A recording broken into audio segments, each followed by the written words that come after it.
From Chris and Linda, a very bindy year, with special guest appearance from Panny. This is a story where we take a where is Bindi approach from Christmas to the present. Where's Bindi? Well, she's right next to last year's tree. She's always there when she can be. Even when sleeping, she seems always there.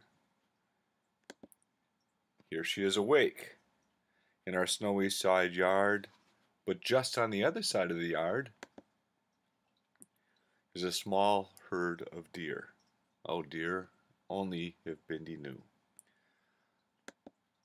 No deer or Bindi here, the snow is just a bit too severe. Deep enough snow to require a snow blow, so Bindi has a path to play in the yard. What a good doggy. All kinds of damage due to the snow, including our old front yard birch, which just had to go. But where's Bindi? Inside the house, resting and readying herself for spring. Our hellebore flowers on the side yard are the first to bring the change of the season, soon followed by daffodils and other such things. Up at our cabin, flowers are coming too. Here a wild trillium, which we found commonly with other spring flowers in our forest. Where's Bindi? Working in the forest, guarding our newly planted trees. April is the time for planting. April is also the time for showers. Here's Bindi in a fancy raincoat, which is really just a garbage bag with holes poked in the corners for legs. She's ready for rain, she's ready for snow, and of course she's ready for sunshine. And in this new early summer day, it is ready, but there is no Bindi to be found, not here at least. Certainly not by the pool, which was recently opened. Bindi does not like water. There she is, looking away from the pool to something in the side yard, behind our new wind chimes that Aunt Sue gave us for our anniversary. Back to our cabin on the Tug Hill. No Bindi this day. Too bad, because we discovered some new type of flower up near the front where the old farmstead was from the 1850s. We discovered these flowers one late spring day. They were blue columbines.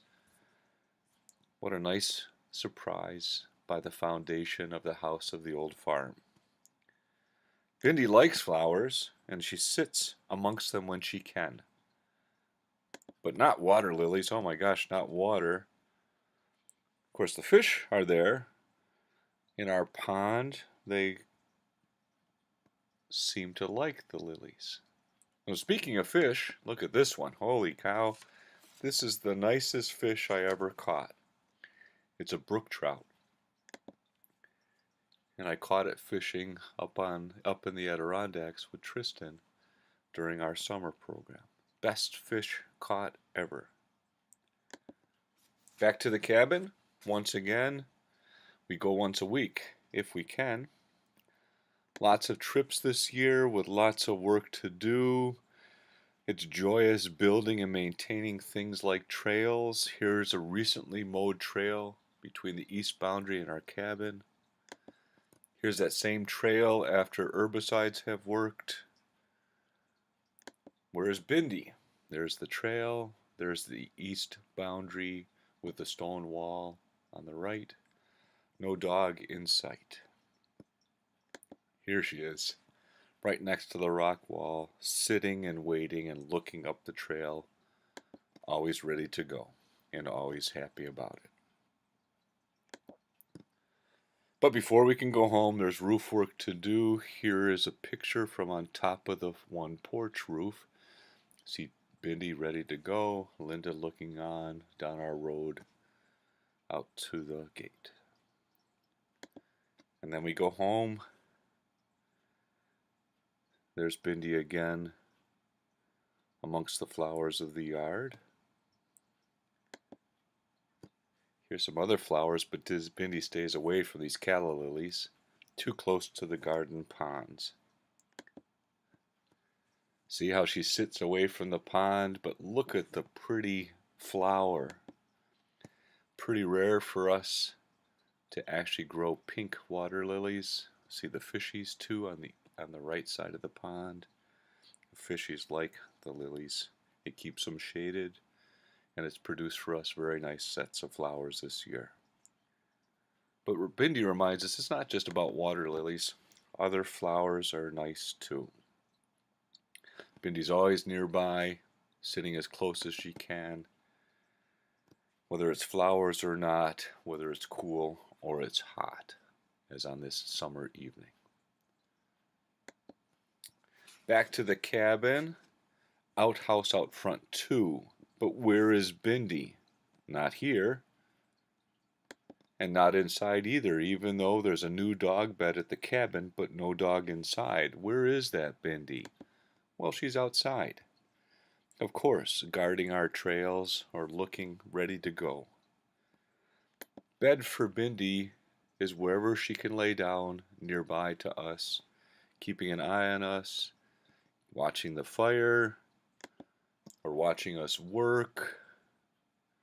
And whether it's at the cabin or at home, she's always nearby, sometimes taking advantage of a quiet moment to lay down, as on our patio. But what the heck? This is a late change.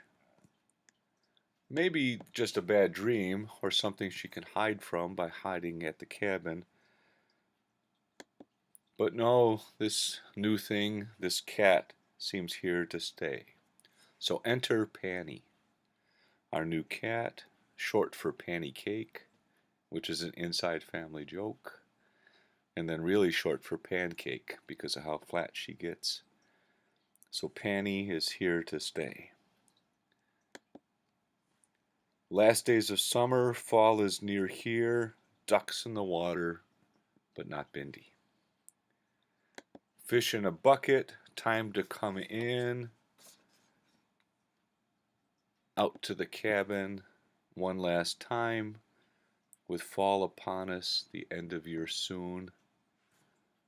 Seasons are changing, leaves are falling, more time to spend inside, a guilty little pleasure while it's not nice outside. Now, of course, Bindi is a little guiltier here than normal because she's just taken a monkey toy that she knows she's not supposed to have. That monkey is not for Bindi, so just inside and rest. Outside, change is still occurring with our silver maple in full fall bloom. Changes keep coming. At all levels of life, change is inevitable. Some large changes this year, and some small. We adjust, we settle down, we get set and ready for whatever is next. So, a year full of Bindi, of cabin, of home, of pool and ponds, of flowers and cat, and change. A good and full year that we are glad to share. So at the end, it's a cat in a bag with Bindi in charge, as it was and will be throughout this year and the next. All is set, of course, for the new year, with expectations of more joy, more sameness, and certainly more change too. Merry Christmas from this year to the last, and we look forward to the new year.